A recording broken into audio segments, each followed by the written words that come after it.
to Bruery Society Beers, episode number 17 of Brutal Battle. Sorry it's been so long since I've done one of these. I know I've been promising that I'm going to start my Hoarders Society episodes of these, and hopefully while I'm doing these, I end up getting just like Hoarders exclusive or primarily Hoarders beers in there. But sometimes it is a little bit hard to remember that stuff, but going forward, I'm going to save the emails that kind of keep that information, so I should be able to nail that down. But early on, I might, end up accidentally throwing in some other ones that are like reserve exclusive or, whatever. But the first one that I'm going to have for sure, I know, is a Hoarders exclusive because I clearly remember being the first one that was a part of my allocations for being in the Hoarders Society for 2021. Now, before I get into this quick topic, I'll just talk about the difference between Reserve Society and Hoarders Society.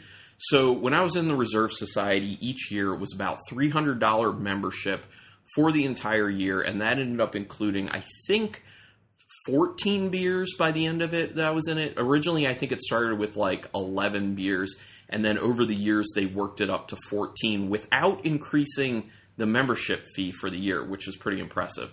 So now going up to the Hoarders, it's about $700 for the year, and you end up getting, depending on which one you sign up for, about 24 beers in the year. So it's about 2 beers per month, but it's not always 2 beers a month. It just kind of depends on when are the beers ready.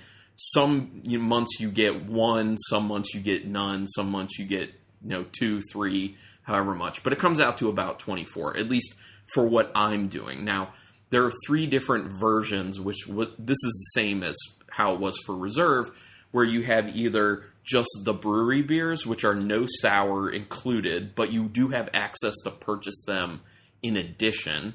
The Bruery Terru one, which is only sour beers included, but you can still purchase the regular Bruery ones, or a mixture where you get a little bit of each. Now, I signed up for the Bruery only one because I'm the only one I primarily drink the sour beers at our house, and it's harder to get Rebecca to be like, I'd like this sour beer, or that sour beer. So I figured I'll just, cherry pick here and there, buy additional sour beers if I want those.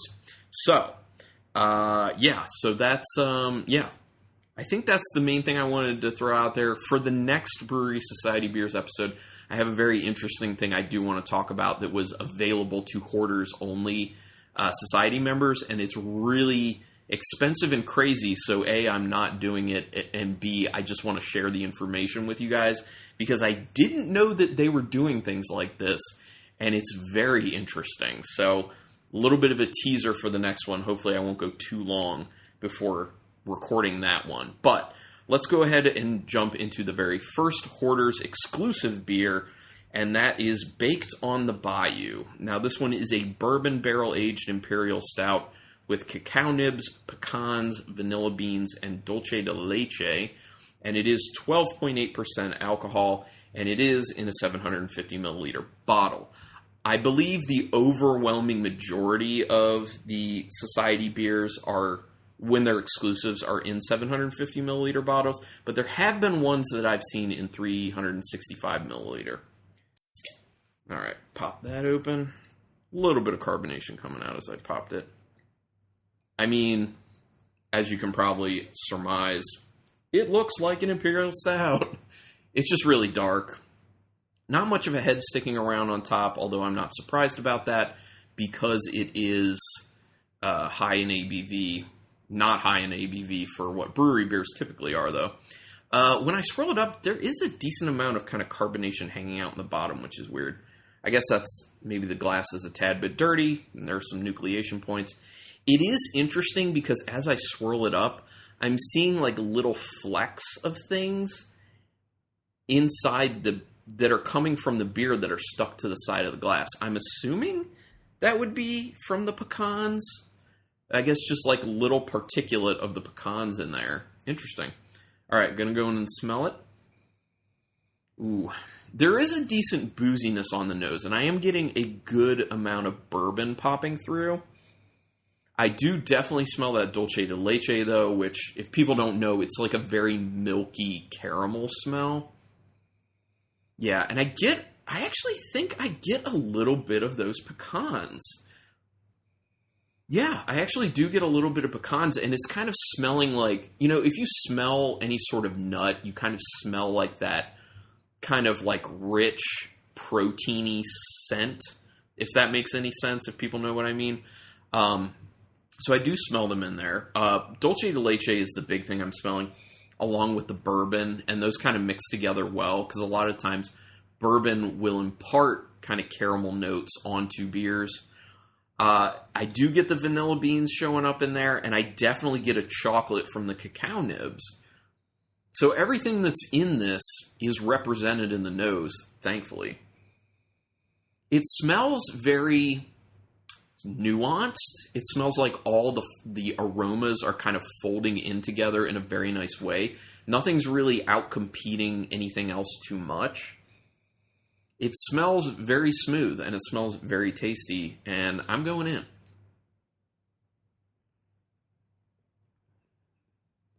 in. Yeah, okay. I'm getting everything.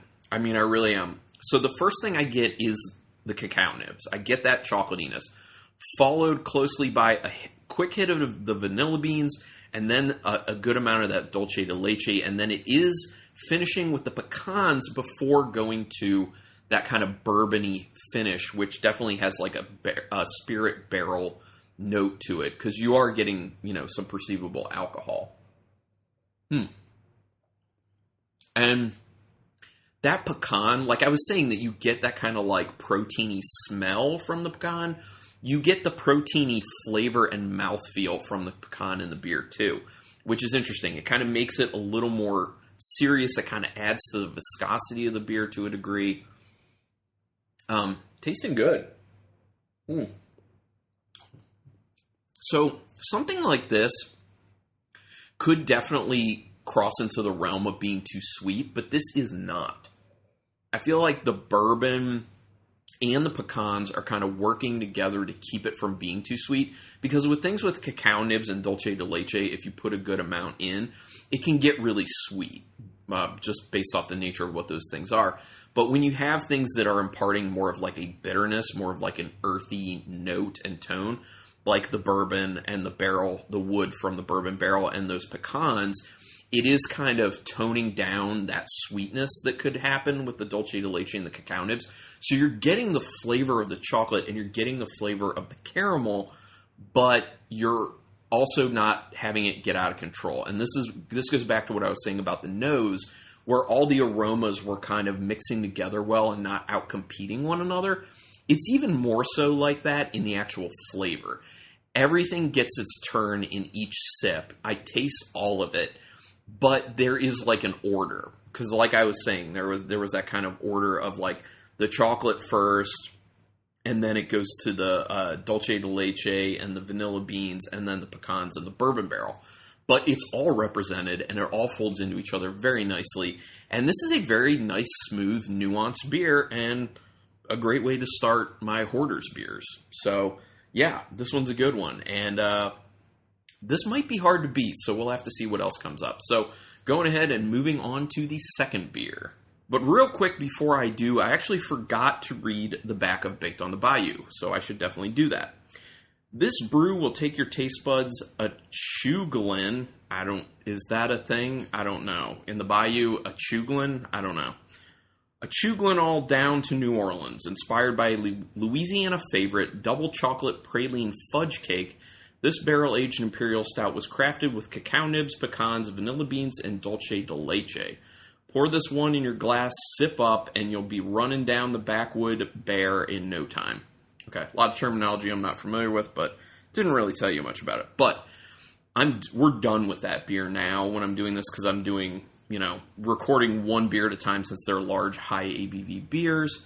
And then we're finishing them. So that was really nice. You even get more of the pecan as it warms up and you continue to drink it. Very nice beer. But as good as that beer was, I'm even more interested for the next one, which is called Vanilla Villain. It's a bourbon barrel-aged imperial stout with vanilla beans. How's that all that interesting? And it is for a particular reason, which I'll get to that actually after I evaluate the beer itself. So let's go ahead. Oh, this is also a 750 milliliter bottle. And real quick, Baked on the Bayou is in the bottle for about 8 months when we're trying it, and this Vanilla Villain is in the bottle about 6 months when we're trying it right now. So we'll pour this Vanilla Villain, as you might be able to assume, or as I'm sure you do assume, it looks like an Imperial Stout. It's very, very dark. Ooh, actually, it's even darker than a Baked on the Bayou. It kind of has that kind of like motor oil look to it. And when you swirl it around, it leaves a very perceptible kind of like brown film on the sides of the glass. Very interesting. Not much of any carbonation hanging out on top. A few large bubbles when I swirl it up. A lot of bourbon to this. A lot of bourbon to this one. Obviously smelling plenty of vanilla because that's what this is all about. But it also folds in very well with the natural bourbon smell. It's got that bit of the actual spirit character of particular bourbon. It's got a nice amount of caramel to it. I'm also getting like a nice chocolatiness on the nose from the malt. And it's like actually it's more like a milk chocolate. I was going to say it seems kind of dark chocolate, but on that second sniff, it's more of a milk chocolate and just a nice amount of vanilla in the nose. So on nose-wise, they're doing it right with this vanilla in here. But a lot of bourbony goodness on the smell. All right, going in. Ooh. There's a little bit of like a raisiny note that hits immediately on that sip. So in order to kind of get past that and get some of the other stuff, I'm going to need to take a few more sips, let my palate acclimate to that raisin note, which I was not smelling in this beer.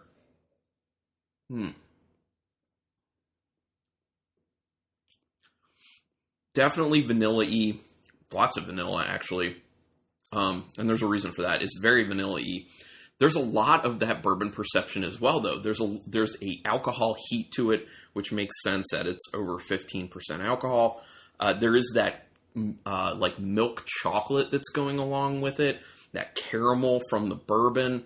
Really nice. This is very much a very dessert beer. It tastes decadent. It has a very serious kind of creamy mouthfeel, which I'm assuming is happening because of the vanilla. Because with my experience, a lot of the times when you're putting vanilla in beers, especially beers like Imperial Stouts, it does create that kind of creamy perception. And it's definitely doing it with this. So it's making it kind of like a very vanilla-y kind of like chocolate mousse, obviously with bourbon added to it. But it's very tasty. It's very decadent. It's very dessert-like. That beer's really nice. And that raisin note, it's still there, but it's way less able to be perceived as I sip more of it. And that vanilla just keeps growing. It's very good. This is a really nice beer. I really dig this. All right, so let's read the back of it. I don't want to forget that. Buckle up, it's a vanilla bean heist. Our brewers headed around the globe to find the world's most delectable vanilla beans. This big bad bourbon barrel-aged Imperial Stout was generously treated with vanilla planifolia from Madagascar, Mexico, Indonesia, Papua New Guinea, Sri Lanka, Tanzania, and Uganda, along with vanilla tahitensis. So I guess those are the two different types. From the Cook Islands, Ecuador, Indonesia, Papua New Guinea, and Tahiti. So it's got all these different types of vanilla, which, if I can just count it out real quick, 1, 2, 3... Yeah, 12. So it's got 12 different types of vanilla, or 12 different vanillas, whether it's where they come from or the specific type. So 12. That's a lot. And I remember reading about this beer and them saying that they generously dosed it with all these vanilla beans. Well, obviously the vanilla really comes through because that's meant to be the star of the beer. And like I said, it's very tasty. This is very much a nice beer that you have a really nice, fulfilling meal, and then you just plop down on the couch, pour yourself some of this, and just sip it as your dessert. until you're ready to go to bed. Great way to end the night with this one. So, man, that was really good. It might be really hard to top in this episode, but there are 2 more beers, so let's go ahead and get to beer number 3. And for this one, we're going with something sour because, I got to inject a little bit of sourness in with these other barrel-aged ones. And just know that the 4th one will be just a regular barrel-aged one as well. So this will be the only sour one. But this one's interesting, and one of the other great things about it is much lower ABV. That's one of the things I tend to like a lot about every now and then straying and doing the sour beers from the brewery, because their regular barrel-aged beers are usually pretty high as far as ABV goes, and their sours are typically a lot lower. Now, this one is not even 4 months in the barrel 4 months in the bottle at this point.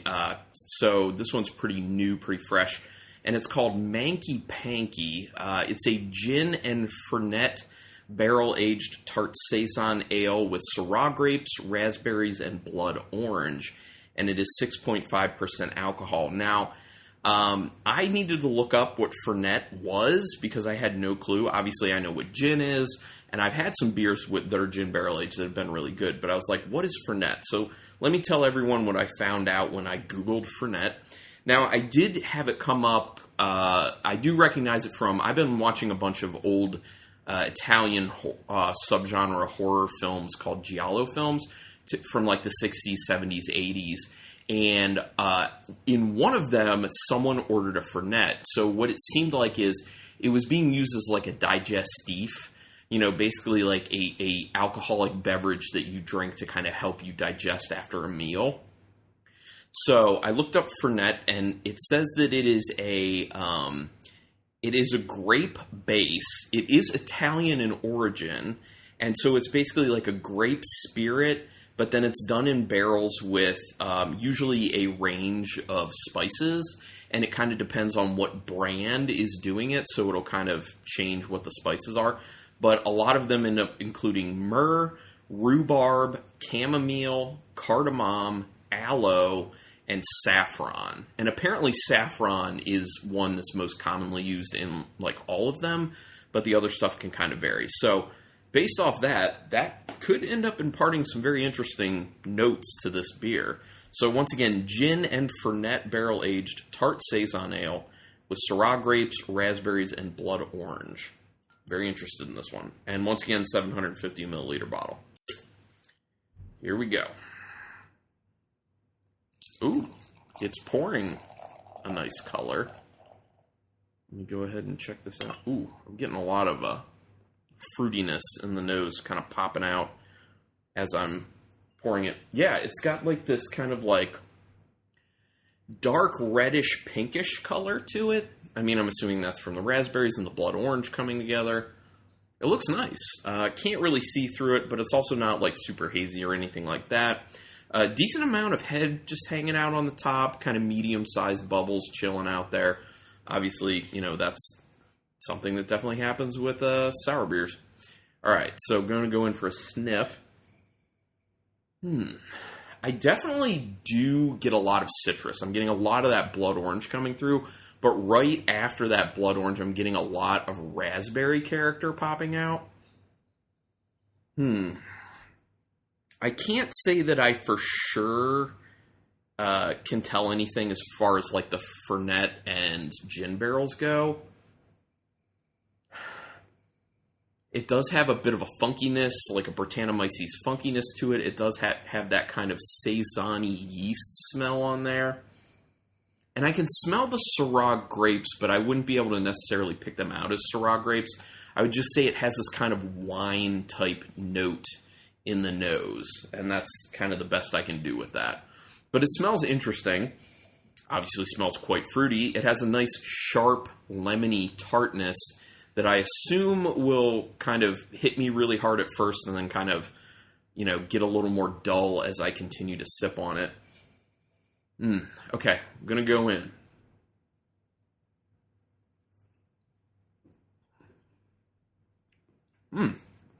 Actually, the initial sip is less tart, less sour than I was assuming it would be. It kind of And I'm assuming this is going to be from the gin and Fernet barrels. It kind of leads with like a soft kind of tannic quality that seems like it's from a barrel, like from the wood from a barrel. So that is interesting. I definitely get the blood orange and the raspberries. Where the blood orange and raspberries were really strong on the nose, they're also kind of the strongest flavor-wise. It's got a nice fruitiness to it, but it's also really light and kind of easy and refreshing at the same time. This is tasting really good. You're definitely getting some phlegm buildup going on, feeling some tartness around the edges of my tongue. But it's nothing crazy. It's pretty manageable. I think Rebecca could end up being fine with this one, even though she's not typically huge into sour beers. Yeah, it's a good beer. And as I continue to sip it, I am getting that wine quality that I said I was getting on the nose coming through in the flavor. And it's mainly at the end of each of my sips. Once again, just like with the aroma, I couldn't pick out like Syrah grape, but it's just like a wine type quality to it is all. But nice, fruity, light, refreshing, tasty. It's got a bit of funkiness to it. It's pretty good. Yeah, I enjoy it. Good beer. All right, so let's go ahead. Oh, and when I just sniffed it, for some reason after I just drank some, I sniffed it again. Smell a little bit of an apple coming through. It's not in the flavor, but it's just kind of this note of apple that popped out. So what do they have on the back here that they say about it? Intrigued by the flavor supernova of the Manky Panky cocktail. I didn't know that was a thing. We wanted to try our hand at mixing it up terroir style. The addition of Syrah grapes creates a uniquely terroir experience with influence from the wine world, treated with blood orange and raspberries, bringing the herbal and earthy tones to life with a burst of sweet citrus. This Manky Panky packs plenty of flavor, served neat, not shaken or stirred. Ha ha ha. And there is lactic acid in it, they have on the label. So, just letting people know. But anyway, yeah, this is a good sour, and I will be able to report back to you, since I'm doing these one at a time, on how it continues to warm up. I think that the fruit's going to start coming through even more. Probably that raspberry. I think I'll be able to, as it warms up, get more of the gin character in there, probably. Maybe the Fernet. I don't know, but we'll see. But I'll report back on that. But for now, we're going to jump into beer number 4. Although, real quick, I can confirm, after finishing off that Manky Panky off podcast, that, yes, the gin barrel did start to come through a little bit more. It's still not super, super present, but still pretty good. And I think the Syrah grapes ended up coming through a bit more as well. Now, anyway, this fourth and final beer I am most excited for, because I believe this is kind of supposed to be a take on one of my favorite candy items, especially when it comes to Halloween time, which, you know, right now it's not that far off. Now, this particular beer, also in a 750 milliliter bottle, has only been in the bottle for about 2 months at this point, maybe a little bit less. And this is their Sorry Not Sorry, and it is a bourbon barrel-aged imperial stout with peanuts, salt, cocoa powder, and cacao nibs, and it's 17.1% alcohol. So, based off that description, you could probably figure out, oh, this is supposed to be kind of their boozy representation of a peanut butter cup. And yes, who doesn't love a peanut butter cup? So if we can get a bourbon barrel-aged peanut butter cup out of this, gonna be pretty happy, to be honest. Ooh, it's looking pretty thick as it's coming out, which I would, you know, assume. The nose is going to be one of the biggest tests, I think. So let's see. I mean, nothing really to report on the coloration of it because, you know, it's an imperial stout. What are you going to get? All right, swirling it up. Yep, real decent stickage to the sides, real legs there because of the high ABV. Smelling. Yeah, definitely getting the peanut. It's not like a peanut butter because it's not like sweet. It is more of like a raw kind of like peanut smell. Oh, that's good. I know. Actually, now that I'm smelling it more, it is starting to come off a little more peanut buttery, which I'm down with. There is a good amount of chocolate coming off this, and I really am smelling the bourbon as well. I'm also getting like the nice caramelly note that comes with the bourbon, and a little bit of a woody character in there. Definitely a decent amount of bourbon able to be perceived on this, which is interesting because a lot of the times people, when they go for a beer like this one, they're probably looking for it to be so much, chocolate and peanut butter and no bourbon. But there's very present bourbon on this, and it smells really nice. Yeah, chocolatey, peanutty, peanut buttery, very chocolatey and peanut buttery. And very nice bourbon with a bit of an astringency on the nose. It smells good. If it translates from the aroma to the flavor, this is going to be really good. Here we go.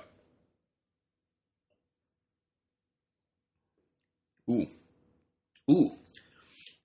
So the first thing that hits me is like this chocolate milk type flavor. Like the chocolate is very thick and it smacks you with a sweetness like it is chocolate milk. The other thing is it's got that viscosity as well, along with a creaminess. So it really is very chocolate milky. Then I am getting that peanut butteriness on the end of the sip, but it's so much chocolate up front. Let me try another sip. It is good. It's very sweet though. So it's interesting because I do like it, but it's also a little bit too sweet for what I would really want. The peanut, let me calm down and yeah. So I think there should be more peanut in it, to be honest. I would like more of the peanut buttery perception, although I do believe as it continues to warm up, you're probably going to get more of that, and the chocolate sweetness will kind of be brought down a little bit from it. But there's a lot of sweetness on this beer. This is very much a decadent, sweet dessert beer. It's a little more than I want, to be honest. I don't want it to be this sweet. I'd like that to be taken down some. But it's very chocolatey. You have that peanut butteriness to it. There is a bourbon there, but I think that a lot of the bourbon flavor is being stamped out by that chocolatiness and the sweetness going along with that chocolatiness. So I would kind of like more of the bourbon to shine through and obviously a lot more of the peanut butteriness to shine through. But that said, it is pretty good. I do enjoy it. Now, I guess that means I have to rank these beers. Now, I had a preconceived notion of where I was going to end up putting these most likely, but after actually tasting the Sorry Not Sorry, it's going to be different than what I was expecting. So here we go. My number 4 is the Manky Panky. That's the gin and Fernet barrel-aged tart saison ale with Syrah grapes, raspberries, and blood orange. My number 3 is actually going to be the Sorry Not Sorry. Still good. Bourbon barrel-aged imperial stout with peanuts, salt, cocoa powder, and cacao nibs. And I do realize I need to read the back of that, which I will, but I got to finish this off. Number 2, I'm putting the Vanilla Villain. That's the bourbon barrel-aged imperial stout with vanilla beans, like 12 different vanilla beans. And I know that when I was trying this one, I was saying that I think I was liking it more than the Baked on the Bayou. But as I continued to drink it and remember what the Baked on the Bayou tasted like, I realized that Baked on the Bayou should definitely be number 1, especially because of the pecan perception that kept kind of growing as I continued to drink it and it warmed up. And Baked on the Bayou is the bourbon barrel-aged imperial stout with cacao nibs, pecans, vanilla beans, and dulce de leche. Very good beer. These are all good beers to varying degrees. Now let me read the back of the Sorry Not Sorry. The theme of this Hoarders exclusive is monster decadence. Well, I mean, they really did that with the chocolatiness. A big villainous bourbon barrel-aged imperial stout sets the stage for a treatment of unapologetic proportions, including peanuts, salt, and a variety of decadent chocolate.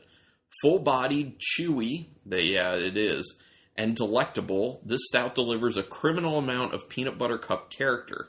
Chalk this one up on the stout rap sheet. We're not sorry. Okay. So, I don't think it's hitting with nearly as much of that peanut butter that they wanted it to. Now, like I said, I do expect that that's going to come out a little bit more as it continues to warm up.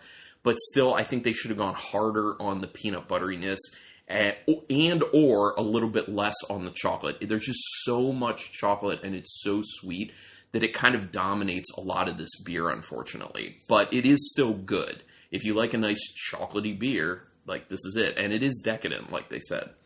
So anyway, unfortunately, I don't think I know I'm not going to have any of these beers cracking the top 10 for these Brewery Society Beers episodes. So I will read you the all-time 10 best at the moment. Number 10, Chocolate Rain from 2015. This was consumed with 4 years in the bottle. Bourbon barrel-aged imperial stout with cacao nibs and vanilla beans. Number 9, Chocolate Rain, spelled R-E-I-G-N. That's the double barrel imperial stout with cacao nibs and vanilla beans. Number 8, Sweet Magnolia's Black Tuesday. That's imperial stout aged in bourbon barrels with bananas, Madagascar vanilla beans, and Nilla wafers. Number 7 is Cherry Chocolate Rain, imperial stout aged in rye whiskey barrels with cacao nibs, vanilla beans, and tart cherries. Number 6, Samoa Black Tuesday, imperial stout aged in bourbon barrels with toasted coconut, cacao nibs, vanilla, maple syrup, and graham cracker. Number 5, Island Time, a sweet stout with Hawaiian sea salt and lactose with marshmallow, toasted coconut, and natural vanilla flavor. Number 4, Love at Midnight Black Tuesday, imperial stout aged in bourbon barrels with pineapple, coconut, and vanilla beans. Number 3, American Anthem, ale aged in bourbon barrels with peach, apricot, cinnamon, and vanilla. Number 2, Pistachio Vanilla Black Tuesday, which is imperial stout aged in bourbon barrels with pistachio and vanilla beans. And number 1, love it, love it, love it, Spicy Island Black Tuesday, an imperial stout aged in bourbon barrels with pineapple and habanero peppers. So there you have it. We'll have to see where we're going next. I already have my first beer picked out for the next Society episode. Actually, I have 2 of them, potentially 3 of them already picked out at this point, but it should be interesting. It should be an interesting range for that one. This one, with the Baked on the Bayou, Vanilla Villain, and Sorry Not Sorry, kind of samesies. They're not exactly the same, but they're all kind of in the same vein. So, obviously, I had to throw the Manky Panky in there. But anyway, thank you, everyone, for checking this out. Please do us a favor of, telling people about the podcast, rating and reviewing it, checking out Instagram, Brutal Battle Podcast on Instagram. You can email us, brutalbattlepodcast@gmail.com, and all that jazz. But anyway, thanks for checking this out, and until next time, keep it brutal.